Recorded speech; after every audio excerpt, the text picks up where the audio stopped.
Hi, welcome to Sidewalk Talk. I'm Steve Fortunato, founder of Shovel the Sidewalk. We're a marketing firm in Buffalo, New York, and we help small businesses with their brands and with their advertising. We utilize storytelling. We believe in authentic storytelling. That's why we have this Sidewalk Talk podcast, where we find thought leaders in the community and help them tell their stories and see if we can connect them with other people in the community, because it's all about people connecting with people, not necessarily people connecting with the brands or the businesses. It's connecting with the people behind the businesses. And we're joined today by Michael Olear. Welcome to the show. Thank you. Thanks for being here, Michael. Michael is, he started up the Olear Team, and right now it's the Olear Team at MJ Peterson. They specialize in elder life real estate.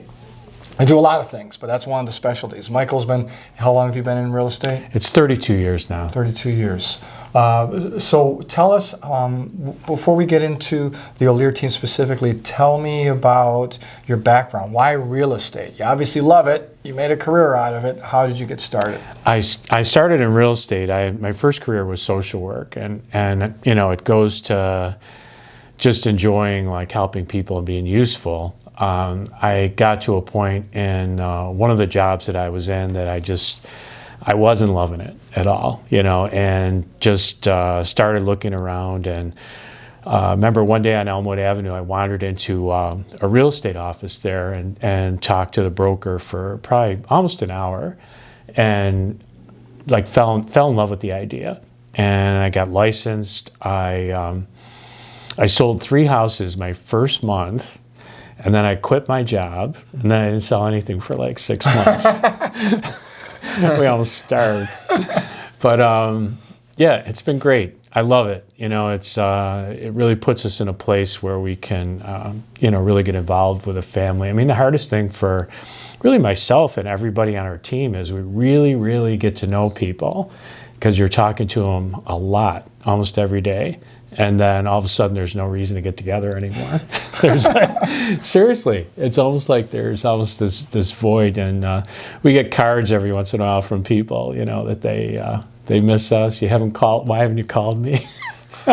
Well, so for you, though, it's helping people. So that's what you did before, right?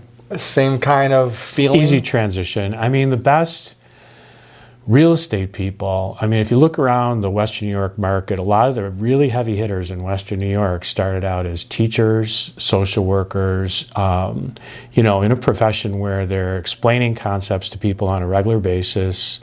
That transition from that type of occupation to real estate is a very easy transition for a lot of people.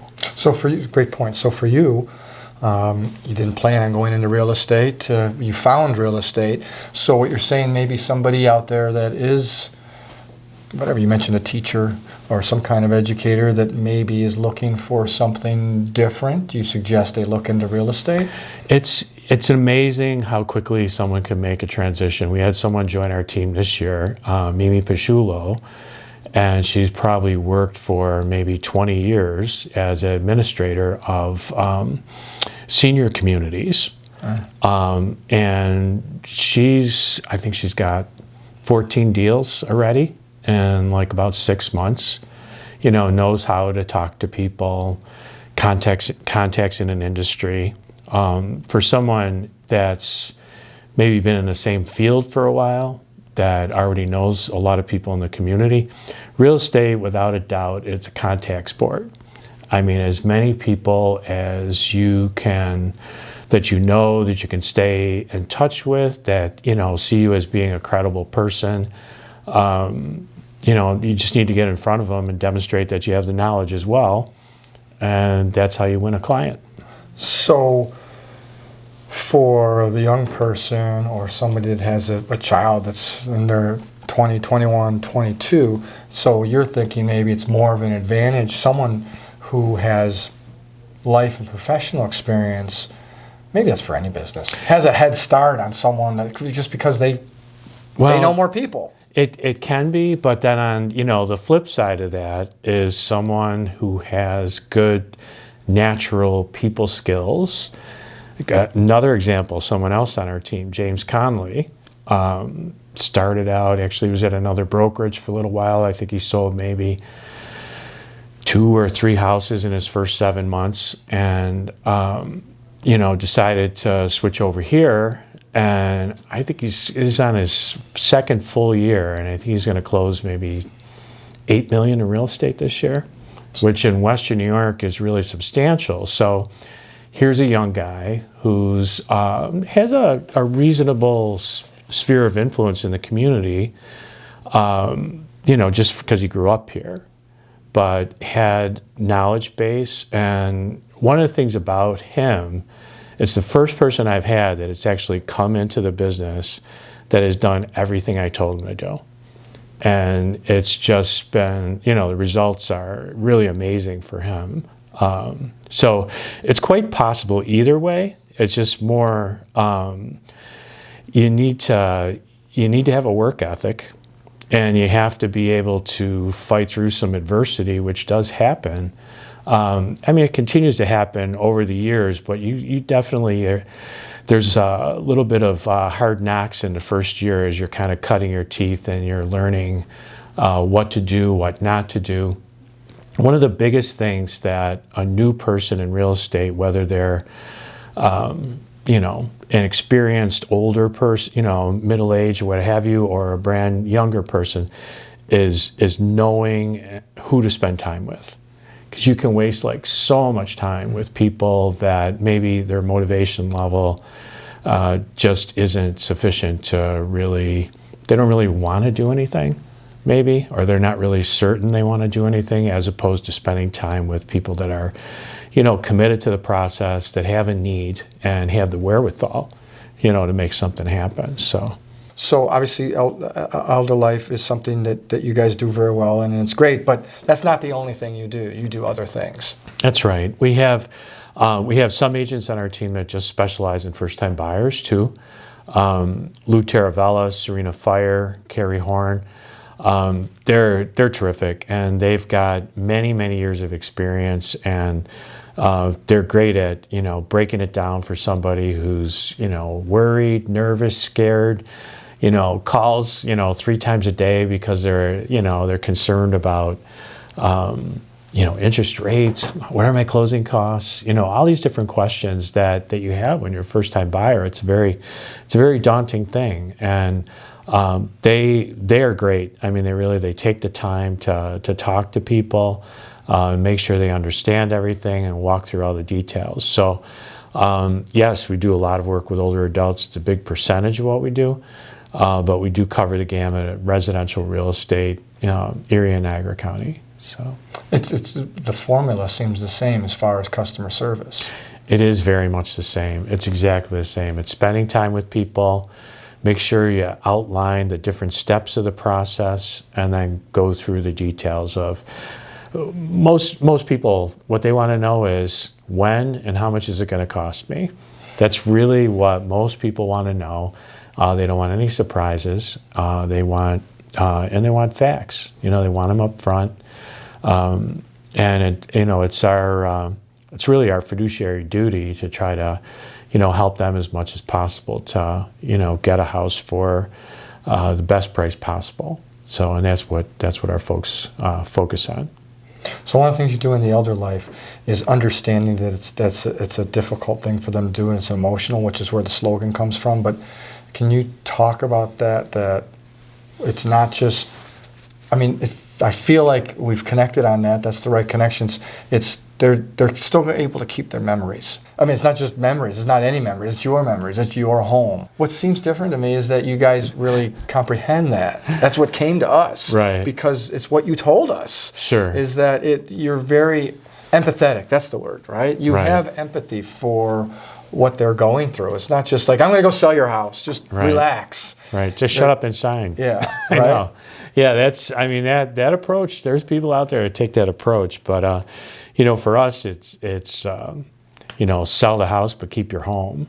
And what that really means is taking the things you really treasure with you. And there's a lot of little tricks you can do. To still keep your one of the things I think, there's a couple different things real quick, is say your bathroom is a certain color and you have certain pictures up on the wall, is to just replicate that in the new place. I mean, if you have like a pale orange, kind of a light color, and you got like a sunset picture, bring that. It makes a difference. Something else that we've encouraged people to do, and they've actually done it. We had a lady that had a teacup collection that was massive. It had to be about 80 teacups, and she had them on the wall, and her husband had made this, he was a woodworker. He had made these special shelves where it all fit, and it was beautiful. And part of why she didn't want to move, she didn't want to leave that behind. So what we did, we kind of engineered is she paid one of her grandkids to do digital photos of all the teacups, and then her kids told her she could keep 5 or 6. I think she ended up keeping about 10. But as far as the rest of the teacups, they put them on a jump drive and bought her a digital picture frame. And so she has that rotating, not all the time, but frequently if she wants to look at it. So that's how you keep your home. There's different things you can do to take what you've always loved about the place that you live and install it in your new home. That's awesome. That's selling the house and keeping your home. Right. Trademark. All right. So let's talk about Olear specifically. You deal with the senior community and elder life real estate. How did that? I don't know of any other that have taken advantage of that niche. How did that happen for you guys? Well, how it happened for us was one of the things that was important. My first career, I had a master's in social work, and my first jobs out of graduate school were involved with older adults. And it's just, I've always liked elderly folks. I mean, they're always kind of interesting. They always have stories. Usually if you ask one more question or you stay like an extra 5 minutes or take the cup of tea and sit for a while, you usually end up finding out some really interesting things that's not only useful but entertaining too, and that's something that I've always really liked about older people. My kids were really small 20 years ago. Folks that are up in age are home in the daytime, so I was able to be home at night with my kids too more often. That I really was part of the decision at the time, frankly. And but it's really, for us, it's really grown into something where we find we can be, very, very useful to the family. Everybody on the team is oriented into, that type of work. We had agents that were actually at another company getting started in this area. They probably had worked and specialized in older adults for 3 or 4 years. They decided to leave the other company. They came in and work here, Sally Ball and Ann Cater. And they've been an amazing addition to our team and just really broaden us out. I mean, Sally lives in Sunset Bay, so it increases our reach for southern Erie County. We go all the way to Springville. We have someone else on our team, Carrie Horn, lives in Pendleton. So it just fans out through Erie and Niagara County. We're able to, service all those areas, without missing a beat. I think the other big piece of evolution for us is that maybe a couple years or even about the time, I've always been really interested in logistics and planning things out and, trying to have things go smoothly. So for years, I mean, we've been doing this for 20 years. I'll sit down with the family and we'll make a list of everything that they need to do that matches their circumstance, whether it would be, are there certain repairs that aren't going to cost a whole lot of money where they're going to get a big return? Are they going to have excess personal property where they're going to need maybe to do a household sale? Sometimes there's planning to move out. Are we going to move first? Are we going to move after the house sells? Are we going to move before? What's best for mom, dad, or uncle? A lot of times every situation's different. So what we like to do, what I've been doing all the time is we figure out, okay, what are the activities and what's the proper sequence? If you talk to somebody that's helping an older adult move and they're having a lot of problems, typically it's because they did things out of sequence. And, you know, sometimes, you know, an older adult absolutely has to move first.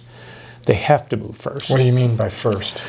Well, before you do anything with the house, before you start showing the house, before people, you know, are making appointments to come and look at it. I mean, especially if someone is on maybe just starting to be forgetful, or maybe they're just real, you know, fussy about their property, you know, and for a lot of folks is just the most important thing for an older adult when they're going through this process is not to get sick, not to fall down, not to have some kind of setback that is going to be debilitating in any way. I mean, this is really hard for them to do. And we try to design it in such a way that based on their situation, you know, are they going to be able to be there and be a part of the showings? And, you know, and a lot of people, it's just not good for them. So that's kind of a key decision that needs to be made up front.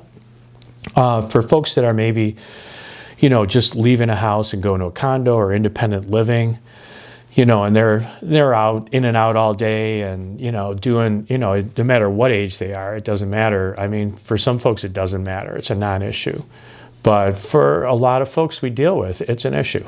You know, I guess the other things too, that there's a natural inclination by, I would say, 80 or 90% of people that think that if you're going to sell a house and you're going to also have a household sale or an estate sale, that you should clear the house first. And probably 70 to 80% of the time, that's a mistake. Why? It's so frequent. Well, a couple reasons why. One, if you take the house down to bare bones where there's nothing in it, you take everything off the walls, you're going to show every single flaw it has. And that is really, you know, that can have the impact on price is very negative. So one of the things that we frequently do with people, even if they're going to move, say they're going to move first, but they're moving from a house to an apartment, is to take the furniture that they really want to take and then reposition what's remaining in the house so it's still set up.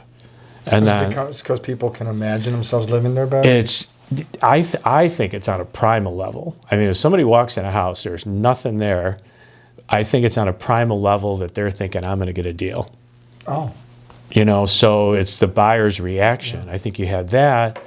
I think the other thing that happens is even if the furnishings are dated, the things hanging on the wall are maybe a little dated, you don't have a lot of holes in the wall, or, you know, where it hasn't been painted in 20 years, you're going to have an outline. Mm-hmm. I mean, it's definitely just going to look worse. So, and a lot of times, I mean, it's just a question of maybe decluttering a little bit or a lot. But one of the things that you can do is you can declutter, take whatever the accumulation is, you can put it in totes, you could put it in closets, just get it out of the way. And then the house will show a lot better. I mean, that's something, we lose listings sometimes because, I mean, I ask people, I said, do you want to know what you need to do? Sometimes I tell them, you know, what they need to do, and they really don't want to. We don't push too hard, but for whatever reason, you know, they have maybe a negative reaction to that. But for people in our project management program, where we're helping people with this and actually coordinate it for them, people in our program are making 19% higher sale price by taking these steps in the, you know, before they put the house on the market. And for this year, we're averaging 10 days on the market. Compared to? The Western New York average right now is running at 31 days. All right, so it's a third of the time. Yeah. The other really important number, I think, is list price sale price ratio, because people, and list price sale price ratio is, okay, if you put a house on the market for $100,000, how much does it sell for? This year we're averaging 100.1. So a Western New York average right now is 98.2. So, you can say, well, you're selling it faster, you're selling it under. And the answer is no. I think we had 29 houses sell with multiple offers this year. So it's a significant number. It's more than 25% of our listings sold over asking price. So would you credit? I'm going to make an assumption.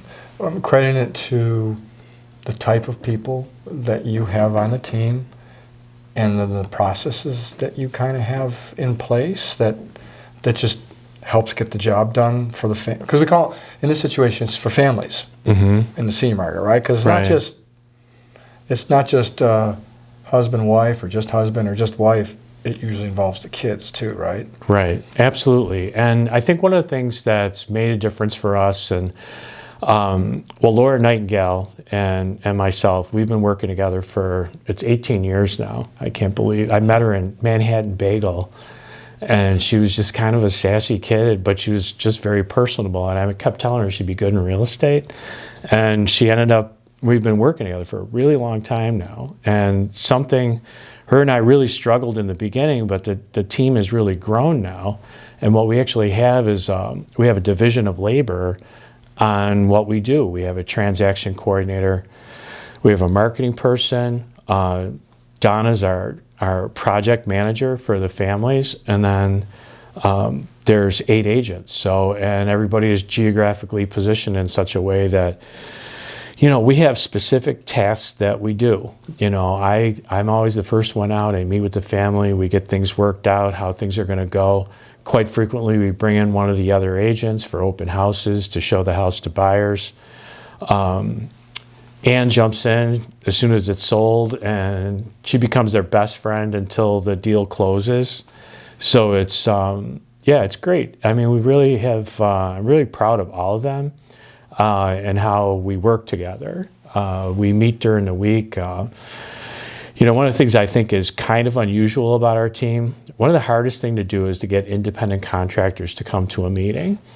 And we meet Monday morning, 11 o'clock, and we have, I would say it's about 98% engagement of everybody who comes. But we have fun. We laugh. We start out every meeting with show and tell. I have it this week, and I have the coolest thing for show and tell.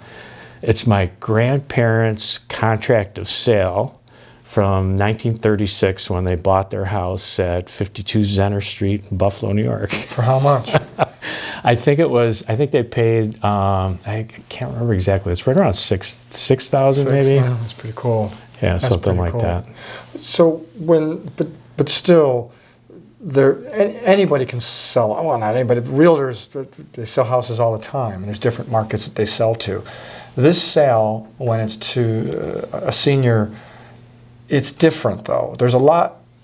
Real estate's emotional. I don't think. Right. But this situation is even more emotional because a lot of times, the middle-aged person. Maybe it's the house they grew up in, or maybe it's mom is moving into whatever assisted living, right. And it's difficult. So I know. I mean, you guys must take that into account. Absolutely. I mean, one of the things that's really, really important with the type of work that we do is trying to make sure that the client has as much control as possible over the process. Because as you age, one of the things that's the hardest thing to confront is you start losing control of what's going on, of who's, your kids are making decisions for you sometimes, and one of the things that, we work on with people, I try to get across, we do seminars in the community, and one of the things I really try to emphasize with people, it's so much better to make this transition and stay ahead of any changes in your health, and I've had people that, I can think of this one couple, I think I sold their house like 4 times. And I first met them, it was almost like one of my first clients. They were in an enormous 3-family house on Ashland Avenue. And it was just too much. They bought a ranch in Tonawanda and 3 times. And then they sold that and bought a condo, in Amherst. But just, they stayed ahead of the whole thing. And they both passed away now, but I think they lived into their mid-90s. So I guess the different things that I think are important for us to get across to people is just tell them how important it is to stay ahead of any changes. Make these decisions while you're the one that's in charge of doing it.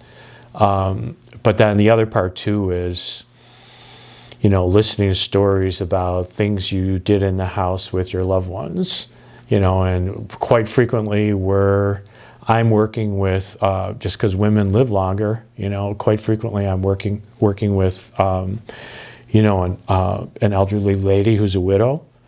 Just listening to stories about things, that they did in the house that she loved to do.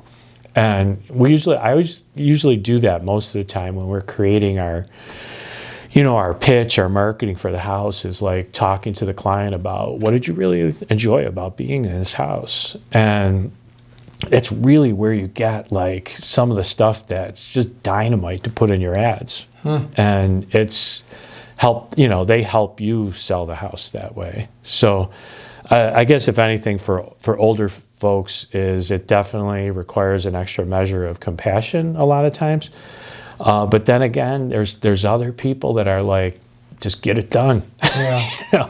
I had this one lady, we just sold her house not too long ago. And first time I went to see her was like 12 years ago. And I think she was 80 at the time. And she wanted to know what she could do to make her house more marketable. I think I probably went back there maybe 5 years later to see what she had done. She did a whole bunch of stuff. It looked great. And she goes, well, I'll call you when I'm ready. So another 7 years down the road, but she had redone her kitchen.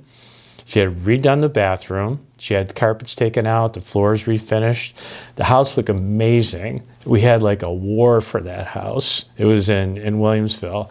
I think she sold maybe $20,000 over asking. She was pretty happy. 92 years old, she was still having a good time. Well, the things that what hits me is what you're offering, like the concierge service or whatever you want to call it, where it's actually human to human. It just seems to go in the face of what's happening in this industry. I mean, Zillow doesn't do this. Right. We're all struck by Zillow, right? Everyone's looking at houses on Zillow. That separates you. What's going on? I guess where I'm going is what's going on with your industry? Well, in the industry, when I first started, realtors actually had a hammer lock on all the information. It was like buyers or sellers were always looking to get a copy of the book, and the book had like all the data, of house sales and what was out there. And that's all changed. The difficulty now is there's too much information out there. And our role, I think, as a real estate person, the way our role has changed, I think our role is to help people interpret the data, as opposed to, there is a lot of information out there, but there's a lot of misinformation out there too. So the other thing too, I think for us is like working person to person. I think there's always going to be room for that, in the real estate industry. And we really didn't plan it that way, but we're really glad that this is where we've ended up, just with our team. And it's just what we love to do. People need us, and frankly, of course, we're in business. We need them.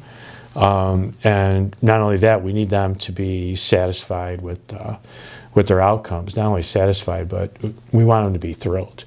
And that's something we really focus on, everybody that works here. So somebody who's,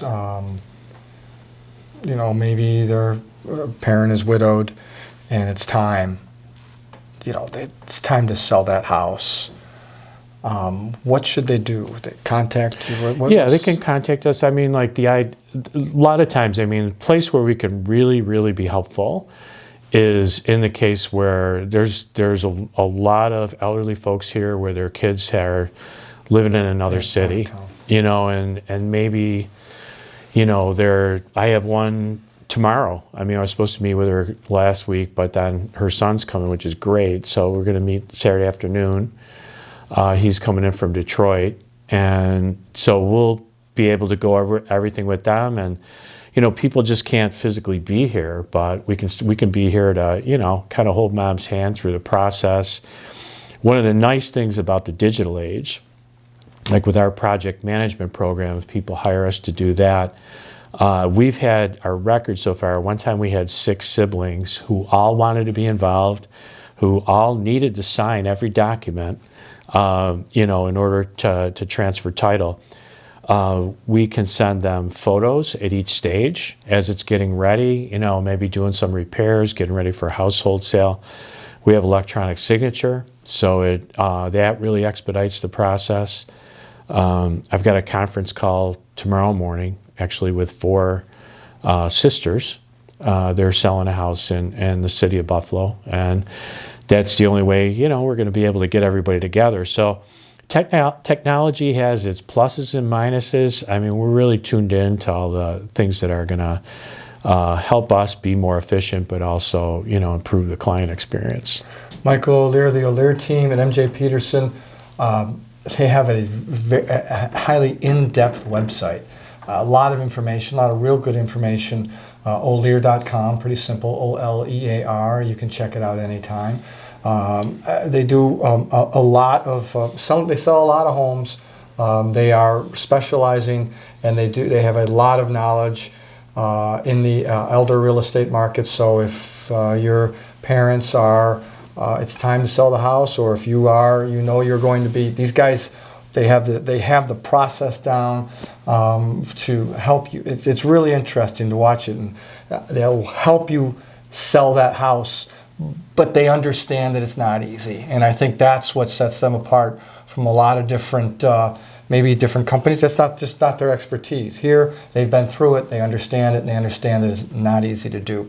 So, Michael, thank you for the time. All right. Thanks for being on the show. That's it for this edition of Sidewalk Talk. You can watch any of our episodes right on our website. It's showthesidewalk.com. You can download any of them on any of your favorite platforms for however you download your podcast. So that's it for now for Sidewalk Talk. Until next time, I'm Steve Fortunato. Thanks for listening and watching.